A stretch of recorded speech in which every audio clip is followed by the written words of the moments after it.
नाज़रीन अस्सलाम वालेकुम, आपकी खिदमत में एक नई वीडियो के साथ आपका मेज़बान हाजिर। नाज़रीन वीडियो मुलाजा कीजिए, फिर इस पर तफसील से बात करते हैं। राना साहब, एक बड़ा अहम सवाल है। आर्मी चीफ के लिए जो नोटिफिकेशन किया गया था वो नवंबर 2025 को पूरा हो जाएगा। उसके बाद क्या पोजीशन होगी? दोबारा नया नोटिफिकेशन करेंगे, क्या होगा? अब जो उनकी मुद्दत है वो मौजूदा कानून के मुताबिक, क्योंकि ये तैनाती जो है ये तो कॉन्स्टिट्यूशन में जो है वो इसके मतलब जो है वो दर्ज है, लेकिन जो तो सर ये फिर मुद्दत एक है उसका तयन जो है वो लॉ में है, वो तो लॉ में अब है। आपका कहना है फिर नवंबर 2027 तक वो आर्मी चीफ रहेंगे, ये आपका कहना है? जी जी बिल्कुल। तो सर अभी ये मरी वाली जो मीटिंग थी उसके अंदर भी एक ये बयानिया सामने आया था, बल्कि ये बड़ा पॉपुलर बयानिया है। पहले वो लोग कहते थे कि शहबाज शरीफ साहब इन ट्रबल हैं, तो लेकिन फिर अब लगता यह है कि वो एक यूसुफ रज़ा गिलानी साहब का बयान था फ्लोर ऑफ द हाउस कि 2013 तक तमाम बड़े महफूज हो गए हैं। वो उस वक्त army chief general Ashfaq Pervez Kayani थे। तो फिर हम ये कह सकते हैं कि 2027 तक तमाम बड़े महफूज हो गए, हम ये कह सकते हैं? अगर कोई एक्सटेंशन नहीं होती तो वो रिटायर हो जाएंगे। और बाकी अगर एक्सटेंशन वाली ऑप्शन भी है, आपने कहा अगर एक्सटेंशन नहीं होती तो वो ऑप्शन भी है। जी कानून में तो मौजूद है ना, इस मुल्क में चार एक्सटेंशन जो है वो होती रही हैं, आपके इल्म में ही है। तो एक आदमी जो इस वक्त फील्ड मार्शल है और वो ऐसा यानी रुतबा है कि जिसे उसे हुकूमत ने दिया है और उसने अर्न किया है, कोई ख़ुद से नहीं बन गया। तो फिर अगर एक्सटेंशन जिस मुल्क में होती रही हैं तो अगर जो है वो डिज़र्व करते हैं तो फिर मेरा नहीं ख्याल कि उनसे ज़्यादा कोई और कौन कर सकता है। लेकिन बहरहाल ये तो उस वक्त अरे की बात है। आज तो आपने कमाल ही कर दिया राना साहब। इसका मतलब है कि नवंबर 2027 तो है ही, तो लेकिन अब उनकी रिटायरमेंट एज भी लॉ के अंदर नहीं है। तो फिर 5 साल अगर और करें तो फिर तो ये नवंबर 2032 चली जाएगी, तो वो तो फिर 10 साल की मुद्दत होगी। तो आपका क्या बनेगा साथ? तो ये तो नहीं, तो ये आपके इल्म में है ना कि वो जो एज लिमिट थी वो भी एक्ट ऑफ पार्लियामेंट के तहत जो है वो हदफ हो गई है, उसको भी वो भी अमेंड हो गई। हाँ, अब तो बिल्कुल तो सही। बाकी जहाँ तक अब आपके हुकूमत का लफ्ज़ों में तल्लुक है, तो वो हुकूमत बहुत का डिजर्व तो करते हैं कि आपके इल्म उनको में है। एक्सटेंशन भी दी जाए। तो सर इसका मतलब है फिर आपकी भी हुकूमत अब बच जाएगी 2029 तक। आप पूरी उम्मीद रहें, अगर आर्मी चीफ रहेंगे नवंबर 2032 तक तो आप भी रहेंगे 2029 तक। मतलब ये तो फिर बनेगा ना जी। नहीं, ये तो आप खामखाई जो है ना वो चीज़ों को एक दूसरे के साथ जो है वो आप जोड़ रहे हैं। इस इन चीज़ों का जो है वो असम्बली की मुद्दत का आइन में दर्ज है। जहाँ तक मुलाजमत के अरसे का तयन है वो लॉ में दर्ज है। तो इसमें मेरा नहीं ख्याल कि इन चीज़ों का एक दूसरे के साथ कोई कनेक्शन है। अच्छा सर, इसमें फिर इमरान खान का क्या बनेगा? क्योंकि एक चीज़ तो तय है कि किसी एक की अंडरस्टैंडिंग के लिए एक की कैजुअलिटी हो जाएगी। मतलब आप अगर हुकूमत में बैठे होंगे तो इमरान जेल में बैठा होगा, तो कुछ ये तो फिर इमरान तो फिलहाल जेल में ही रहेगा ना? नहीं, इमरान खान साहब को अपने को जो है वो यानी मेरी राय के मुताबिक उन्हें अपनी जो है वो सोच को बदलना होगा और उन्हें जो है वो अपना जो है वो पॉलिटिक्स करें, वो सियासत करें। वो सियासतदान अपने आप को कहते हैं, हम भी कहते हैं कि भी ठीक है आपकी सियासी जमात है, आप सियासतदान हैं, तो उन्हें सियासत करनी चाहिए। वो इस वक्त जिस काम पे लगे हुए हैं वो नहीं हो सकता ऐसा जो है वो। राना साहब, लेकिन आप अगर 2029 तक हुकूमत में रहना चाहते हैं तो फिर तो मुझे लगता है कि इमरान को 2029 तक जेल में रहना पड़ेगा। जो तरीका सियासत है पाकिस्तान में उसमें तो फिर वो मुझे बाहर नहीं निकलते नज़र आते।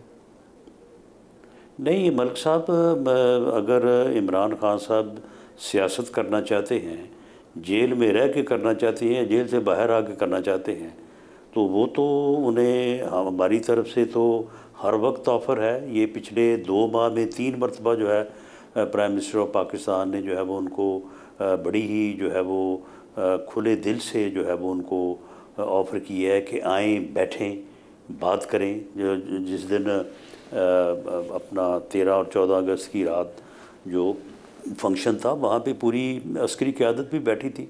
उन्होंने जो मिसाक के इस्तेहकाम पाकिस्तान की जो बात की है वो क्या है।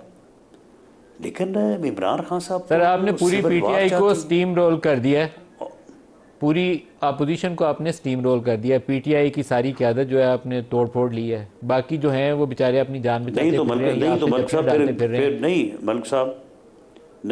साहब आप मुझे ये बताएं कि वो जो सिविल वार चाहते हैं फिर वो होने दें, और उसके नतीजे में क्या आप फिर इस बात की गारंटी देते हैं कि पाकिस्तान अपना वजूद जो है वो बरकरार रख सकेगा। इमरान खान बाहर आएगा तो पाकिस्तान के वजूद को क्या खतरा होगा? नहीं तो इमरान खान सिविल वार चाहता है। इमरान खान जो है उस मुल्क में सियासत नहीं चाहता, उसका कोई सियासी एजेंडा नहीं है, कोई सियासी सोच नहीं है, वो सिविल वार चाहता है। फिर आप इमरान को जेल में रखेंगे सर? फिर आप 9 मई को नहीं सुन लेना, 9 मई को उसका क्या, वो जो उसका एक्ट था वो कोई उसका सियासी एहतजाज था, वो सिविल वार की तरफ। सर फिर इमरान जेल में रहेंगे राना साहब? फिर तो मेरा सवाल आपसे दोबारा यही है कि फिर इमरान जेल में रहेंगे 2029? अब भी जो है वो उसका वो इसी बात के ऊपर जो है वो यानी जो है वो कोशिश में है कि वो सिविल नाफरमानी, सिविल वार चाहता है, जो कि इस मुल्क के लिए जो है वो बहुत ज़्यादा नुकसानदेह हो सकती है, जो हालात हैं हमारे। सर फिर आप उसे जेल से नहीं इमरान को बाहर निकालते? नहीं तो आप मुझे ये बताएं कि ये जेल में वो खुद रह रहा है कि उसे को रख रहा है? आपने रखा? अगर एक आदमी जो है, नहीं सुन लेना, नहीं रखा तो अदालतों से उसे सज़ा हुई है। 9 मई हमने किया है, और वो जो अपना है वो 190 मिलियन पाउंड वाला केस वो को हमने किया है, वो सारी प्रॉपर्टी हमारे नाम लगी है। सर आप राना साहब आप कह नहीं रहे, लेकिन आप मेरी बात की तस्दीक करते जा रहे हैं कि आप इमरान को बाहर नहीं निकालेंगे। आप कह नहीं रहे लेकिन आप उसकी तस्दीक कर रहे हैं कि वो जेल में रहेगा। एक चीज़ मुझे बता दें, जब मरी में इजलास हो रहा था, नवाज शरीफ, मरियम नवाज, आप ये बैठ के क्या इन चीज़ों के ऊपर सारे मुतफिक थे कि आर्मी चीफ जो है वो कंटिन्यू करेंगे और इमरान जेल में ही रहेगा, फिर हम लोग 2029 तक हुकूमत में ही रहेंगे? नहीं, आर्मी चीफ का कंटिन्यू करना जो है ना वो तो डिस्कशन की बात ही नहीं है। जब by the act of parliament जो है वो लॉ अमेंड हो गया और जो अरसाए तैनाती जो है या जो टेन्योर है वो 3 से 5 हो गया, तो उसके ऊपर फिर कौन सी डिस्कशन होनी है या उसके ऊपर किसने क्या फैसला करना है? That is act of parliament. बड़े मियाँ साहब खुश हैं? वो तो हो चुका है ना। बड़े मियाँ साहब खुश हैं इस पर? नवाज शरीफ साहब खुश हैं इस पे? नहीं, किस बात पे? सर आर्मी चीफ तो आपका क्या ख्याल है 2027 तक तो हो गए? नहीं देखें, यानी अगर यानी मौजूदा हुकूमत ने, पार्लियामेंट ने जो ये एक्ट ऑफ पार्लियामेंट से लॉ अमेंड हुआ है, तो क्या उसमें गवर्नमेंट और जो है वो शामिल नहीं थी? और अगर गवर्नमेंट शामिल थी PMLN की, तो क्या वो मियाँ नवाज शरीफ साहब की मर्जी या उनकी कंसेंट के बगैर शामिल थी? ऐसा तो नहीं है। जो भी बड़े मियाँ साहब खुश हैं के फैसले होते हैं, सर ये बता तो दें कि बड़े मियाँ साहब इस पे खुश हैं या खफा हैं? जो भी बुनियादी अहमियत के फैसले होते हैं वो पार्टी लीडर की कंसेंट से होते हैं। इसमें खुश या नाराज होने वाली तो कोई बात नहीं। मियाँ साहब तो ये मुल्क की खुश होंगे, फिर उनकी मर्जी पूरी होगी ना, उनकी रजामंदी से हुआ तो फिर तो वो खुश होंगे। मामलात हैं जी, बिल्कुल। सर फिर तो मियाँ साहब खुश होंगे ना, उनकी रजामंदी से फैसला होगा। इस किस्म के बुनियादी फैसले जो है वो नहीं हुआ। लेकिन इसके ऊपर मेरा नहीं ख्याल कि ये लफ्ज़ जो है वो इसको सूट करता है किसी के खुश होने या ना खुश होने को। जो फैसले मुल्क की अहमियत के हामिल हैं उनके ऊपर जो है वो सभी को जो है वो मुतफिक होना चाहिए और एक सोच होनी चाहिए। सर आप सवाल का जवाब गोल कर गए हैं, लेकिन अच्छी बात नहीं है। पाकिस्तान में हुकूमतें जाती और आती जो है ना 2-3 मौके के ऊपर है। नए आर्मी चीफ की तैनाती के ऊपर, DGI की तैनाती के ऊपर हमने जनरल फैज़ के मामले में देख लिया था क्या हुआ था। तो आपको पता है ये कितना सिग्निफिकेंट डिसीजन है। और अगर मियाँ साहब इस पर खुश नहीं है तो फिर या नाराज़ हैं, या कह दे खुश है या नाराज़ है। आपने दोनों में से एक भी लफ्ज़ इस्तेमाल नहीं किया। नहीं, मियाँ साहब बिल्कुल नाराज़ नहीं है। मियाँ साहब जो भी फैसले हुए हैं वो मियाँ साहब की जो है वो मुकम्मल तईद से हुए हैं और उसके ऊपर वो खुशी का समझते लफ्ज़ हैं नहीं कि ये इस्तेमाल कर फैसले रहे जो हैं। है ये मुल्क के बेहतरीन मफाद में हैं। इसमें खुशी ना खुशी वाली बात जो है ना, ये तो आप इसको बड़ा हल्का कर रहे हैं ना। इसमें खुशी ना खुशी वाली बात नहीं है, ये मुल्क के मफाद में ये फैसले हैं। सर मुल्क के मफाद में हो तो फिर तो खुशी दुबाला हो जाती है, लेकिन 12 सूबे भी आने हैं सर, उस पर भी खुशी दुबाला होगी बड़े मियाँ साहब की? नहीं, कोई ऐसे 12 सूबों वाली बात नहीं है।